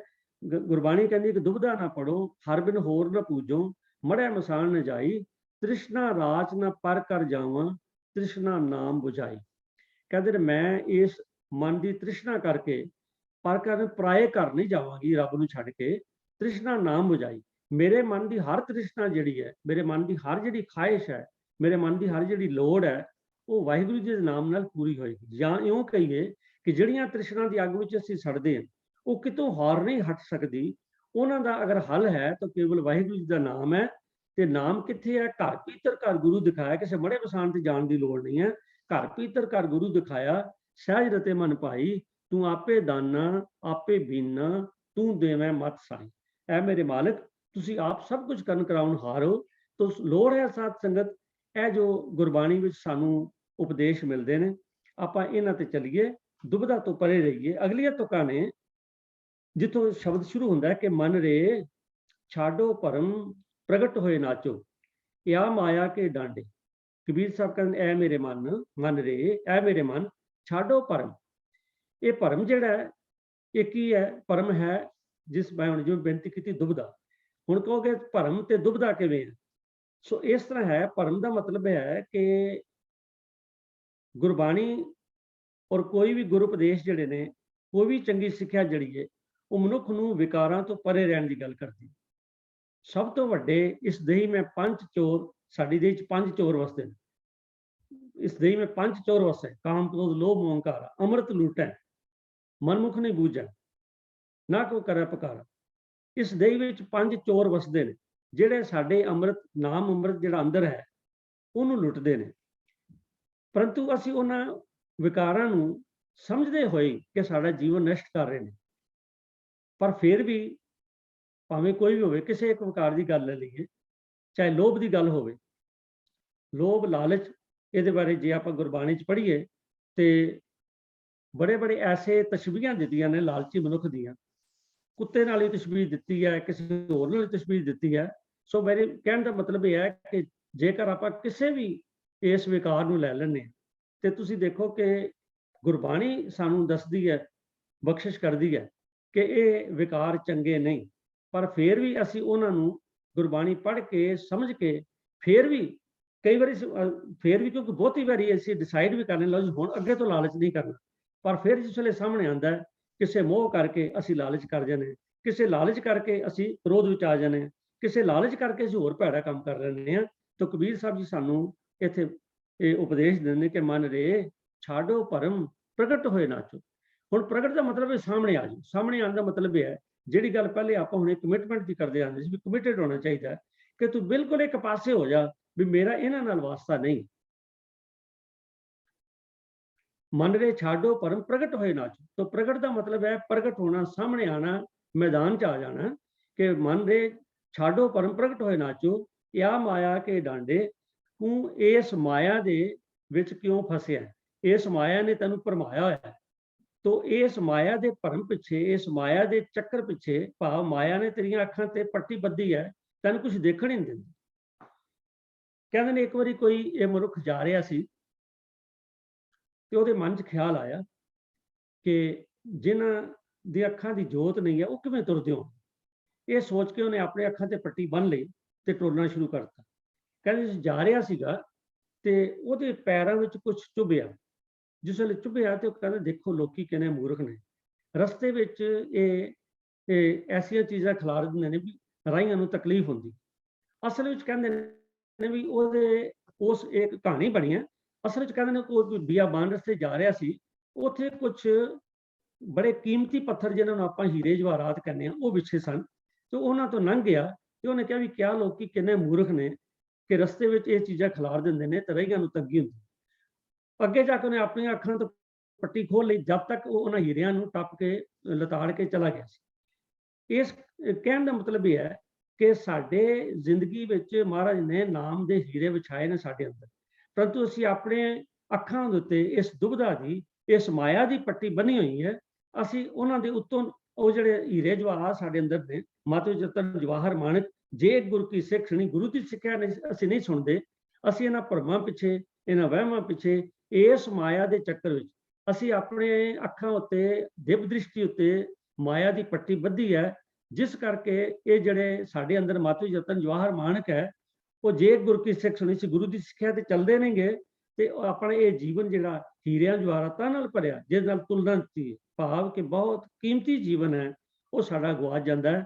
ਤੇ ਇੱਥੇ ਹੁਣ ਆ ਕੇ ਕਬੀਰ ਸਾਹਿਬ ਜੀ ਨੇ ਦੋ ਉਦਾਹਰਣ ਦਿੱਤੇ ਕਿ ਸੂਰ ਕੇ ਸਨਮੁਖ ਰਣ ਤੇ ਡਰ ਪੈ, ਸਤੀ ਕੇ ਸਾਂਚੈ ਭਾਂਡੇ। ਸੂਰ ਕੇ ਸਨਮੁਖ ਰਣ ਤੇ ਡਰ ਪੈ, ਰਣ ਹੁੰਦਾ ਹੈ ਜੰਗੇ ਮੈਦਾਨ। ਕਹਿੰਦੇ ਨੇ ਉਹ ਸੂਰਮਾ ਕਾਹਦਾ, ਜਿਹੜਾ ਜੰਗੇ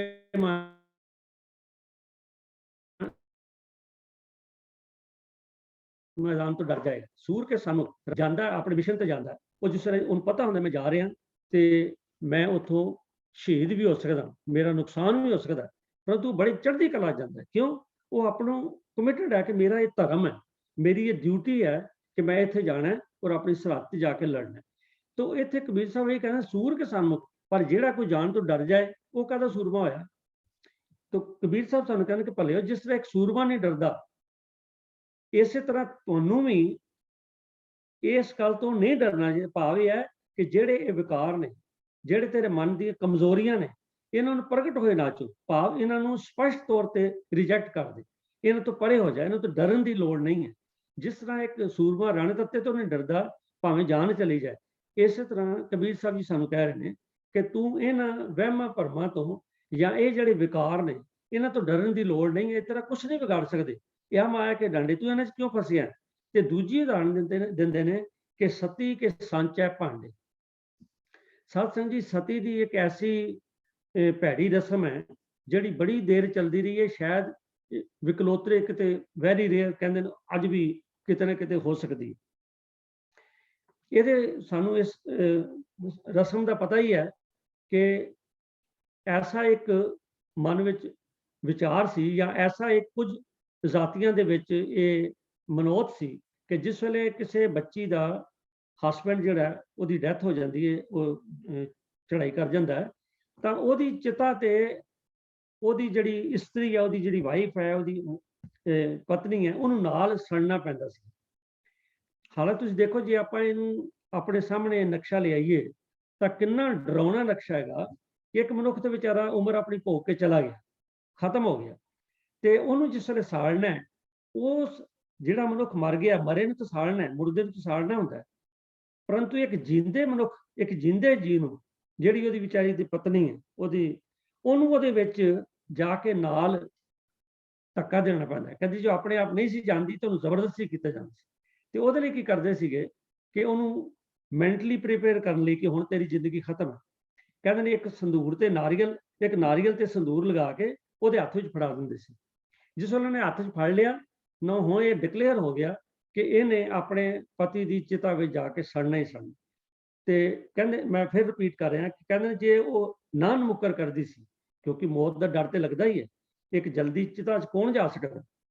कहंदे जे नहीं ते उहनूं जबरदस्ती विच सुੱਟ दित्ता जांदा सी। एडी माड़ी एक रस्म सी।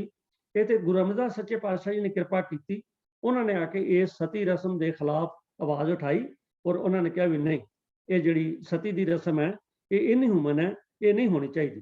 ये सतगुरां दी साडे ते कृपा सी, मेहर सी, वरना हुण जिहड़ा इत्थे कबीर साहब ने दस्सिया वो ये दूसरा हिस्सा, इहदा दूसरा पार्ट दस्सिया, ये ते सीगा उहदा माड़ा पार्ट, पर दूजे पासे इस नूं सिंबॉलिक लैके इहनूं इस रीति की प्रौढ़ता नहीं की है, परंतु इन सिंबॉलिक लैके कि जिस तरह एक लड़की ने जिस वेले फैसला हो जाता सी कि उन्हें सती होना है, उहदे हत्थ विच संदूर जिहड़ा नरील जिहड़ा ਸੰਦੂਰ ਲੱਗਿਆ, ਨਾਰੀਅਲ ਫੜਾਉਂਦੇ ਸੀ, ਤੇ ਉਹਨੂੰ ਪਤਾ ਸੀ ਕਿ ਹੁਣ ਮੈਂ ਮਾਰੀ ਜਾਣਾ, ਹੁਣ ਮੇਰਾ ਕੁਛ ਨਹੀਂ। ਇਸ ਕਰਕੇ ਹੁਣ ਉਹਦਾ ਕਿਸੇ ਚੀਜ਼ ਨਾਲ ਲਗਾਵ ਨਹੀਂ ਰਹਿੰਦਾ। ਸਤੀ ਕੇ ਸਾਂਚਾ ਭਾਂਡੇ, ਕਿਉਂਕਿ ਉਹ ਜਿਹੜੀਆਂ ਸਵਾਣੀਆਂ ਨੇ ਉਹ ਘਰ ਸਵਾਰ ਕੇ ਰੱਖਦੀਆਂ ਨੇ, ਭਾਂਡਿਆਂ ਟਿਕਾ ਕੇ ਰੱਖਦੀਆਂ ਨੇ, ਪਰੰਤੂ ਇੱਕ ਸਵਾਣੀ, ਇੱਕ ਵਿਚਾਰੀ ਇਸਤਰੀ ਜਿਹਦੇ ਹੱਥ ਵਿੱਚ ਉਹ ਨਰੇਲ ਫੜਾਤਾ, ਔਰ ਹੁਣ ਡਿਕਲੇਅਰ ਹੋ ਗਿਆ ਕਿ ਕੁਝ ਮਿੰਟਾਂ ਬਾਅਦ ਇਹਨੇ ਹੁਣ ਜਾ ਕੇ ਆਪਣੇ ਪਤੀ ਦੀ ਚਿਤਾ ਵਿੱਚ ਛਾਲ ਮਾਰਨੀ ਹੈ ਜਾਂ ਇਹਨੂੰ ਧੱਕਾ ਦੇ ਕੇ ਸੁੱਟਿਆ ਜਾਣਾ। ਤੇ ਉਹ ਵਿਚਾਰੀ ਨੂੰ ਪਤਾ ਹੁਣ ਮੇਰੀ ਉਮਰ ਜਿਹੜੀ ਹੈ, ਮੇਰੀ ਹੁਣ ਜ਼ਿੰਦਗੀ ਹੈ, ਕੁਝ ਮਿੰਟਾਂ ਦੀ ਹੈ। ਉਹ ਹੁਣ ਆਪਣੇ ਭਾਂਡੇ ਸਵਾਰਨ, ਭਾਵ ਘਰ ਨੂੰ ਸਵਾਰਨ ਤੇ ਉਹਦਾ ਮੋਹ ਖਤਮ ਹੋ ਗਿਆ ਘਰ ਨਾਲ, ਉਹਦਾ ਮੋਹ ਆਪਣੇ ਬੱਚਿਆਂ ਨਾਲ ਖਤਮ ਹੋ ਗਿਆ, ਆਪਣੇ ਰਿਸ਼ਤੇਦਾਰਾਂ ਨਾਲ ਖਤਮ ਹੋ ਗਿਆ। ਉਹਨੂੰ ਪਤਾ ਮੈਂ ਹੁਣ ਮਰਨਾ ਹੀ ਮਰਨਾ। ਸੋ ਇਸ ਕਹਾਣੀ ਦਾ ਜਿਹੜਾ ਇਹ ਪੋਜ਼ਿਟਿਵ ਪੱਖ ਹੈ ਕਿ ਉਹਨੇ ਮੋਹ ਨੂੰ ਛੱਡਤਾ। ਕਬੀਰ ਸਾਹਿਬ ਉਹ ਕਹਿੰਦੇ ਨੇ, ਜਿਸ ਤਰ੍ਹਾਂ ਇੱਕ ਸਤੀ ਆਪਣਾ ਮੋਹ ਛੱਡ ਦਿੰਦੀ ਹੈ, ਤੂੰ ਵੀ ਇਹਨਾਂ ਵਿਕਾਰਾਂ ਵੱਲੋਂ ਆਪਣਾ ਮਨ ਜਿਹੜਾ ਹੈ ਉਹ ਮੋੜ ਲੈ। ਕਿਉਂ? ਕਿਉਂਕਿ ਸਤੀ ਨੂੰ ਪਤਾ ਹੁਣ ਮੈਂ ਤੇ ਬਚਣਾ ਨਹੀਂ ਗਾ, ਤੇ ਮੈਂ ਇਹਨਾਂ ਤੋਂ ਕੀ ਲੈਣਾ।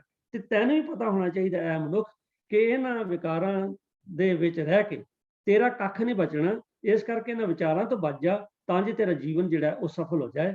ਇਸ ਕਰਕੇ ਕਬੀਰ ਸਾਹਿਬ ਜੀ ਨੇ ਦੋ ਉਦਾਹਰਨ ਦਿੱਤੀਆਂ ਕਿ ਸੂਰ ਕੇ ਸਨਮੁਖ ਰਨ ਤੇ ਡਰ ਪੈ, ਸਤੀ ਕੇ ਸਾਂਚੈ ਭਾਂਡੇ। ਇੱਕ ਬਹਾਦਰ ਜਿਹੜਾ ਹੈ ਉਹ ਰਣ ਤੱਤੇ ਤੋਂ ਨਹੀਂ ਡਰਦਾ, ਇੱਕ ਸਤੀ ਜਿਹੜੀ ਹੈ ਉਹ ਮੌਤ ਤੋਂ ਨਹੀਂ ਡਰਦੀ। ਇਸ ਤਰ੍ਹਾਂ ਐ ਭਾਈ, ਐ ਮਨੁੱਖ, ਤੂੰ ਵੀ ਇਹਨਾਂ ਜਿਹੜੇ ਵਹਿਮ ਭਰਮ ਕਰਮ ਕਾਂਡ ਜਾਂ ਮਨ ਦੇ ਵਿਕਾਰ ਨੇ, ਇਹਨਾਂ ਨੂੰ ਛੱਡ ਤੇ ਸਿੱਧੇ ਰਸਤੇ ਤੇ ਚੱਲ। ਇਹਨਾਂ ਦਾ ਮੋਹ ਛੱਡ ਦੇ, ਇਹਨਾਂ ਦਾ ਮੋਹ ਛੱਡ ਦੇ। ਦੇਖੋ, ਮੋਹ ਛੱਡਣਾ ਜਿਹੜਾ ਨਾ, ਜਿਵੇਂ ਹੁਣ ਮੈਂ ਲੋਭ ਦੀ ਗੱਲ ਕੀਤੀ ਸੀ, ਇਹ ਕਹਿਣਾ ਤਾਂ ਬੜਾ ਸੌਖਾ ਵੀ ਲੋਭ ਛੱਡ ਦਿਓ, ਪਰੰਤੂ ਜਿਸ ਵੇਲੇ ਉਹ ਕਹਿੰਦੇ ਨੇ ਅਪਰਚੁਨਿਟੀ ਮੇਕਸ ਦ ਕ੍ਰਾਈਮ, ਜਿਸ ਵੇਲੇ ਸਾਹਮਣੇ ਕੋਈ ਲੋਭ ਦੀ ਗੱਲ ਆਉਂਦੀ ਹੈ, ਉਸ ਵੇਲੇ ਫਿਰ ਜਿਹੜਾ ਮਨੁੱਖ ਪਾਰ ਕਰ ਜਾਂਦਾ ਹੈ, ਉਸ ਲੋਭ ਤੋਂ ਬਚ ਜਾਂਦਾ ਹੈ, ਉਹ ਤਾਂ ਸੂਰਮਾ ਹੈ। ਵਰਨਾ ਬਹੁ ਗਿਣਤੀ ਜਿਹੜੀ ਹੈ ਉਹ ਲੋਭ ਦੇ ਵਿੱਚ ਆ ਕੇ ਫਸ ਜਾਂਦੇ ਨੇ। ਅਸੀਂ ਲੋਕ ਮੋਹ ਵਿੱਚ ਫਸੇ ਹਾਂ, ਲੋਭ ਵਿੱਚ ਫਸੇ ਹਾਂ, ਕ੍ਰੋਧ ਵਿੱਚ ਫਸੇ ਹਾਂ, ਹੋਰ ਕਈ ਵਿਕਾਰਾਂ 'ਚ ਫਸੇ। ਕਾਮ, ਕ੍ਰੋਧ, ਲੋਭ, ਝੂਠ, ਨਿੰਦਾ। ਗੁਰਬਾਣੀ 'ਚ ਤੁਕ ਆਈ ਹੈ, ਅਰਜ਼ ਕੀਤੀ ਜਾਏ ਕਿ ਕਾਮ, ਕ੍ਰੋਧ, ਲੋਭ, ਝੂਠ, ਨਿੰਦਾ ਇਨ ਤੇ ਆਪ ਛਡਾਓ, ਇਹ ਭੀਤਰ ਤੇ ਇਨਕੋ ਡਾਰੋ, ਆਪਨ ਨਿਕਟ ਬੁਲਾਓ। ਵਾਹਿਗੁਰੂ ਜੀ ਦੇ ਕਰੀਬੀ ਹੋਣ ਲਈ ਇਹਨਾਂ ਤੋਂ ਨਿਜਾਤ ਪਾਉਣੀ ਬੜੀ ਜ਼ਰੂਰੀ ਹੈ, ਇਹਨਾਂ ਨੂੰ ਕੰਟਰੋਲ ਕਰਨਾ ਬੜਾ ਜ਼ਰੂਰੀ ਹੈ। ਤੋਂ ਅੱਜ ਦਾ ਜਿਹੜਾ ਸ਼ਬਦ ਹੈ, ਇਹਦੇ ਵਿੱਚ ਕਬੀਰ ਸਾਹਿਬ ਜੀ ਨੇ ਇਹ ਆਖਿਆ ਕਿ ਇਹ ਜਿਹੜੀ ਦੁਬਿਧਾ ਹੈਗੀ ਹੈ ਕਿ ਮੈਂ ਇਹਨਾਂ ਵਿੱਚ ਰਹਿਣਾ ਤੇ ਮੈਂ ਰੱਬ ਨੂੰ ਵੀ ਮੰਨਣਾ, ਤਾਂ ਦੋ ਗੱਲਾਂ ਭਾਈ ਇਕੱਠੀਆਂ ਨਹੀਂ ਹੋ ਸਕਦੀਆਂ। ਜਿਵੇਂ ਅੰਧੇਰਾ ਤੇ ਰੋਸ਼ਨੀ ਇਕੱਠੀਆਂ ਨਹੀਂ ਜਾ ਸਕਦੀਆਂ। ਦੀਵਾ ਬਲੇ ਅੰਧੇਰਾ ਜਾਏ, ਜਿਸ ਵੇਲੇ ਰੋਸ਼ਨੀ ਆਏਗੀ ਤਾਂ ਅੰਧੇਰੇ ਨੂੰ ਜਾਣਾ ਹੀ ਪਏਗਾ। ਪਰ ਜੇ ਅਸੀਂ ਸੋਚੀਏ ਵੀ ਅੰਧੇਰਾ ਵੀ ਥੋੜਾ ਬਹੁਤ ਰਹਿ ਪਵੇ ਤੇ ਰੋਸ਼ਨੀ ਵੀ ਹੋਵੇ, ਆਪਣੇ ਜਿਹੜਾ ਰੋਜ਼ਮਰਾ ਦੀ ਜ਼ਿੰਦਗੀ ਉਹਦੇ 'ਚ ਅਸੀਂ ਇਸ ਤਰ੍ਹਾਂ ਕੋਸ਼ਿਸ਼ ਕਰਦੇ ਹਾਂ ਵੀ ਚਲੋ ਪਾਠ ਵੀ ਕਰ ਲਓ, ਥੋੜਾ ਬਹੁਤਾ ਝੂਠ ਵੀ ਬੋਲੋ, ਚਲੋ ਗੁਰਦੁਆਰੇ ਵੀ ਚੱਲੋ ਤੇ ਕਿਸੇ ਹੋਰ ਪਾਸੇ ਵੀ ਜਾ ਆਓ। ਮਤਲਬ ਆਮ ਜ਼ਿੰਦਗੀ ਵਿੱਚ, ਰੋਜ਼ਾਨਾ ਜ਼ਿੰਦਗੀ ਵਿੱਚ ਅਸੀਂ ਇਹ ਜਿਹੜੀ ਦੁਬਿਧਾ ਹੈ ਇਹਦੇ ਵਿੱਚ ਫਸੇ ਹਾਂ। ਅਸੀਂ ਗੁਰੂ ਦੀ ਗੱਲ ਵੀ ਸੁਣ ਲੈਂਦੇ ਹਾਂ, ਕਿਸੇ ਹੋਰ ਦੀ ਗੱਲ ਵੀ ਸੁਣ ਲੈਂਦੇ ਹਾਂ। ਅਸੀਂ ਇਹ ਵੀ ਪੜ੍ਹਦੇ ਹਾਂ ਕਿ ਸਭ ਸਿੱਖਾਂ ਨੂੰ ਹੁਕਮ ਹੈ ਗੁਰੂ ਮਾਨਿਓ ਗ੍ਰੰਥ। ਅਸੀਂ ਗੁਰੂ ਗ੍ਰੰਥ ਸਾਹਿਬ ਜੀ ਨੂੰ ਮੰਨਦੇ ਹਾਂ ਤੇ ਜਾ ਕੇ ਕਿਸੇ ਹੋਰ ਡੇਰੇ 'ਚ ਜਾ ਕੇ ਬਾਬੇ ਨੂੰ ਮੰਨਦੇ ਹਾਂ। ਅਸੀਂ ਗੁਰੂ ਗ੍ਰੰਥ ਸਾਹਿਬ ਜੀ ਅਰਦਾਸ ਕਰਦੇ ਹਾਂ। ਬੜੀ ਥਾਂ ਤੇ ਐਸਾ ਦੇਖਿਆ, ਕਈ ਲੋਕ ਕਹਿੰਦੇ ਨੇ ਬਈ ਦੇਖੋ ਜੀ ਅਰਦਾਸ ਤੇ ਕੀਤੀ ਹੈ, ਹੁਣ ਦੇਖੋ ਪੂਰੀ ਹੁੰਦੀ ਕਿ ਨਹੀਂ। ਮੈਂ ਕਿਹਾ ਭਲਿਆ, ਜੇ ਤੂੰ ਆਪ ਹੁਣੇ ਹੀ ਕਹਿਣਾ ਕਿ ਪੂਰੀ ਹੁੰਦੀ ਹੈ, ਤਾਂ ਤੈਨੂੰ ਪੂਰਨ ਵਿਸ਼ਵਾਸ ਨਹੀਂ ਹੈ। ਸਾਧ ਸੰਗਤ, ਮੈਂ ਬੇਨਤੀ ਕਰਦੇ ਹਾਂ ਕਿ ਰੱਬ ਤੇ ਜਿਹੜਾ ਵਿਸ਼ਵਾਸ ਹੈ ਨਾ, ਇਹ ਵਿਸ਼ਵਾਸ ਹੀ ਹੈ, ਇਹਦੀ ਕੋਈ ਪਰਸੈਂਟੇਜ ਨਹੀਂ ਹੁੰਦੀ। ਕੋਈ ਆਖੇ ਮੈਨੂੰ 90% ਵਿਸ਼ਵਾਸ ਹੈ, ਕੋਈ ਆਖੇ ਮੈਨੂੰ 99% ਵਿਸ਼ਵਾਸ ਹੈ, ਭਾਵੇਂ 99.9% ਵੀ ਤੈਨੂੰ ਵਿਸ਼ਵਾਸ ਹੈ, ਉਹ ਵਿਸ਼ਵਾਸ ਨਹੀਂ ਹੈ। ਦੇਖੋ, ਦੁਨੀਆਦਾਰੀਆਂ 'ਚ ਤੇ ਕੋਈ ਕਹਿੰਦਾ ਜੀ 90% ਲੈ ਕੇ ਮੈਰਿਟ ਤੇ ਆ ਗਿਆ, ਕੋਈ 95% ਲੈ ਕੇ ਮੈਰਿਟ ਤੇ ਆ ਗਿਆ, ਪਰੰਤੂ ਸਪਿਰਿਚੁਅਲਿਟੀ ਦੇ ਵਿੱਚ ਮੈਰਿਟ ਇਹ ਪਰਸੈਂਟੇਜ ਨਾਲ ਨਹੀਂ ਹੈ। ਸਪਿਰਿਚੁਅਲਿਟੀ ਤੇ ਕਮਿਟਮੈਂਟ ਹੈ, ਜੇ ਹੈ ਤੇ ਹੈ, ਨਹੀਂ ਹੈ ਤਾਂ ਨਹੀਂ ਹੈ। ਸੋ ਇਸ ਕਰਕੇ ਸਾਨੂੰ ਵਾਹਿਗੁਰੂ ਜੀ ਨਾਲ ਬਿਲਕੁਲ ਕਮਿਟਡ ਹੋਣ ਦੀ ਲੋੜ ਹੈ। ਜਿਹੜੀ ਗੱਲ ਅੱਜ ਦੇ ਸ਼ਬਦ 'ਚ ਦੱਸਿਆ, ਨਹੀਂ ਤੇ ਵਰਨਾ ਰੋਜ਼ਾਨਾ ਜ਼ਿੰਦਗੀ 'ਚ ਅਸੀਂ, ਮੈਂ ਬਾਰ-ਬਾਰ ਤਾਂ ਹੀ ਇਸ ਗੱਲ ਤੇ ਜ਼ੋਰ ਦੇ ਰਿਹਾ ਕਿ ਸਾਡੀ ਬਹੁ ਗਿਣਤੀ ਜਿਹੜੀ ਹੈ ਉਹ ਦੁਬਿਧਾ ਵਿੱਚ ਹੀ ਫਸੀ। ਬਹੁ ਗਿਣਤੀ ਜਿਹੜੀ ਦੁਬਿਧਾ 'ਚ ਹੀ ਫਸੀ। ਹਾਲਾਂਕਿ ਦੁਬਿਧਾ ਬਾਰੇ ਗੁਰਬਾਣੀ ਦੇ ਵਿੱਚ ਕਿੰਨੀਆਂ ਹੋਰ ਤੁਕਾਂ ਨੇ ਜਿਹਦੇ 'ਚ ਐਸਾ ਸਾਨੂੰ ਉਪਦੇਸ਼ ਦਿੱਤਾ ਗਿਆ ਕਿ ਗੁਰਬਾਣੀ ਦੀ ਤੁਕ ਹੈ, ਦੁਬਿਧਾ ਛੋੜ ਕੁਵਾਟੜੀ ਮੂਸੋਗੇ ਭਾਈ। ਭਲਿਆ, ਜੇ ਦੁਬਿਧਾ ਨਹੀਂ ਛੱਡੇਗਾ ਨਾ ਤੇ ਮੂਸਗਾ ਠੱਗੇ ਜਾਣ, ਤੂੰ ਠੱਗਿਆ ਜਾਏਗਾ। ਜਿਹੜਾ ਠੱਗਿਆ ਜਾਂਦਾ ਉਹਦਾ ਸਭ ਵੇਸਟ ਚੱਲ ਜਾਂਦਾ ਨਾ। ਤੇ ਇੱਥੇ ਠੱਗਣ ਤੋਂ ਭਾਵੇਂ ਕਿ ਤੇਰਾ ਇਹ ਮਨੁੱਖਾ ਜਨਮ ਜਿਹੜਾ ਹੈ ਇਹ ਬਿਲਕੁਲ ਅਜਾਈਂ ਚਲਾ ਜਾਏਗਾ, ਵਿਅਰਥ ਚਲਾ ਜਾਏਗਾ, ਜੇਕਰ ਤੂੰ ਦੁਬਿਧਾ 'ਚ ਰਹੇ। दुबदा छोड़ कुवाटड़ी मूसोगे पाए। तो सतगुरु सच्चे पातशाह कृपा करन सानू इस गल की समझ आवे कि जे असीं रब नाल जुड़ना है तो रब नाल ही जुड़ना पेगा। जे असीं सोचे रब नाल भी जुड़े रहिए तो दुनियादारी लग के असीं कोई कभी झूठ का पल्ला फड़ लीए, कभी लोभ का पल्ला फड़ लीए, कभी किसी होर का पल्ला फड़ लीए, तो फिर गल नहीं बननी। मैं रिपीट कर रहा इस गल नूं कि रब्बी शरधा जिहड़ी शरधा उहदे परसेंटेज कोई नहीं है। आप कहें जी मैं तो काफ़ी पाठ कर लेना जी, मैं उधर भी जाना जी, मैं भी कर लेना जी, इदा कुछ नहीं बने। तो अज के शब्द विच कबीर साहब जी ने सानू बड़ा स्पष्ट किया कि काम क्रोध माया की लिने या विद जगत बिगूता। बिगूता होंदा ख्वार होना। कहते काम क्रोध माया की लिने इन्हां विकारां दे विच फस के या विद जगत बिगूता संसार ख्वार हो रहा। मैं शुरू च एक बेनती की सी कि बहु गिनती आपां दुबदा च बड़े घट ने, जग में उत्तम कांड लिया विरले कई के बहुत थोड़े ने ਜਿਹੜੇ ਦੁਬਦਾ ਚ नहीं। वरना ਐਵੇਂ ਅਸੀਂ ਵਹਿਮ ਚ ਨਾ ਰਹੀਏ ਵੀ ਅਸੀਂ ਤਾਂ ਸਵੇਰੇ ਉੱਠ ਕੇ ਨਿਤਨੇਮ ਕਰ ਲਿਆ ਜੀ, ਅਸੀਂ ਕਲਾਸ ਅਟੈਂਡ ਕਰ ਲਈ ਜੀ। ਇਹ ਗੱਲਾਂ ਚੰਗੀਆਂ ਨੇ ਕਿਉਂਕਿ ਇਹੀ ਤਾਂ ਸਾਨੂੰ ਪ੍ਰੇਰਨਾ ਦਿੰਦੀਆਂ ਨੇ ਕਿ ਅਸੀਂ ਕਿਸ ਪਾਸੇ ਜਾਣਾ ਹੈ।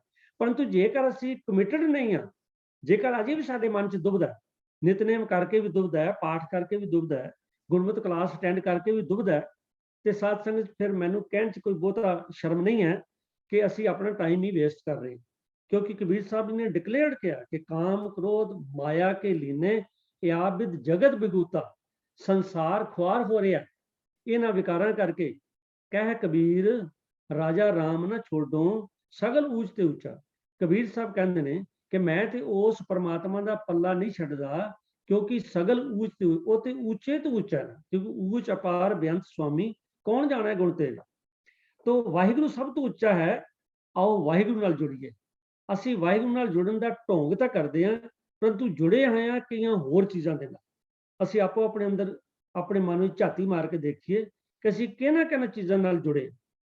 ਵਾਹਿਗੁਰੂ ਨਾਲ ਜੁੜਨ ਦਾ ਢੋਂਗ ਤੇ ਕਰਦੇ ਹਾਂ, ਅਸੀਂ ਕਲੇਮ ਤਾਂ ਕਰਦੇ ਹਾਂ, ਕੋਸ਼ਿਸ਼ ਵੀ ਕਰਦੇ ਹਾਂ, ਸਾਡੀ ਇੱਛਾ ਵੀ ਹੈਗੀ ਕਿ ਰੱਬ ਨਾਲ ਜੁੜੀਏ, ਪਰੰਤੂ ਸਾਡੇ ਅੰਦਰ ਜਿਹੜੀਆਂ ਬਾਕੀ ਬਿਰਤੀਆਂ ਨੇ ਉਹ ਸਾਡਾ ਪਾਰ ਉਤਾਰਾ ਨਹੀਂ ਹੋਣ ਦਿੰਦੀਆਂ। ਤੇ ਅੱਜ ਦੇ ਸ਼ਬਦ ਚ ਕਬੀਰ ਸਾਹਿਬ ਜੀ ਨੇ ਸਾਨੂੰ ਇਹੀ ਕਿਹਾ ਕਿ ਜੇਕਰ ਆਪਾਂ ਵਾਹਿਗੁਰੂ ਜੀ ਨਾਲ ਕਮਿਟਡ ਵੀ ਹੋਣਾ ਚਾਹੁੰਦੇ ਹਾਂ ਤੇ ਦੁਨੀਆਦਾਰੀ ਵੀ ਨਹੀਂ ਛੱਡਣਾ ਚਾਹੁੰਦੇ, ਤੇ ਇਹੀ ਤਾਂ ਦੁਬਦਾ, ਹੋਰ ਕਿਹੜੀ ਦੁਬਦਾ। ਆਓ ਇਸ ਦੁਬਦਾ ਨੂੰ ਕਾਬੂ ਕਰੀਏ, ਇਸ ਦੁਬਦਾ ਤੇ ਅਸੀਂ ਆਪਣਾ ਕੋਈ ਕੰਟਰੋਲ ਕਰੀਏ, ਕਿਉਂਕਿ ਹੁਣ ਤੇ ਦੁਬਦਾ ਨੇ ਸਾਨੂੰ ਕੰਟਰੋਲ ਕੀਤਾ। ਆਓ ਦੁਬਦਾ ਤੇ ਕੰਟਰੋਲ ਕਰੀਏ, ਆਪਣਾ ਰਸਤਾ ਲੱਭੀਏ, ਇੱਕ ਰਸਤਾ ਲੱਭੀਏ। ਮਹਾਰਾਜ ਦੀ ਬਾਣੀ ਚ ਐਸਾ ਵੀ ਹੁਕਮ ਹੈ ਕਿ ਜਾਗਤ ਦੋ ਜਪੈ ਨਿਸਬਾਸਰ ਏਕ ਬਿਨਾ ਮਨ ਨੈਕ ਨਾ ਮਨ। पर फिर अज असी देखते हैं और रौला भी इस गल का पिया, लो जी इन्ने हज़ार डेरे बन गए, की हो गया जी डेरे बन गए। इसका मतलब है कुछ तो होया ना जे कहा जाता इन्ने डेरे बन गए। उसका कारण है कि जेकर डेरिया के जाके गुरमत तो उल्ट फिलासफियां दित्तियां जांदियां ने और उत्थे साड़ियां संगतां ज़्यादा जांदियां, गुरुद्वारियां दे बनिस्बत डेरियां ते संगतां ज़्यादा। और डेरियां ते गुरु की गल कह के गुरमत की गल कह के कुछ गल्लां नाल होर कहीआं जांदियां, ਉਹ ਜਿਹੜੀਆਂ ਕੁਝ ਗੱਲਾਂ ਹੋਰ ਕਹਿਣੀਆਂ ਨੇ ਇਹਨੂੰ ਤੇ ਆਪਾਂ ਦੁਬਦਾ ਕਹਿੰਦੇ। ਤੋਂ ਆਓ ਇਸ ਦੁਬਦਾ ਤੋਂ ਨਿਕਲੀਏ। ਸਤਿਗੁਰੂ ਜੀ ਕਿਰਪਾ ਕਰਨ, ਸਾਨੂੰ ਪਤਾ ਹੋਵੇ ਕਿ ਸਾਡਾ ਜੀਵਨ ਲਕਸ਼ ਕੀ ਹੈ, ਸਾਡੇ ਗੁਰੂ ਦਾ ਹੁਕਮ ਕੀ ਹੈ, ਅਸੀਂ ਉਹਦੇ ਤੇ ਚੱਲੀਏ। ਤੇ ਜਿਸ ਤਰ੍ਹਾਂ ਕਿ ਕਬੀਰ ਸਾਹਿਬ ਜੀ ਨੇ ਦੋ ਉਦਾਹਰਣ ਦਿੱਤੀਆਂ ਨੇ ਕਿ ਸੂਰ ਕੇ ਸਨਮੁਖ ਰਨ ਤੇ ਡਰ ਪੈ ਸਤੀ ਕੇ ਸਾਂਚਾ ਪਨ।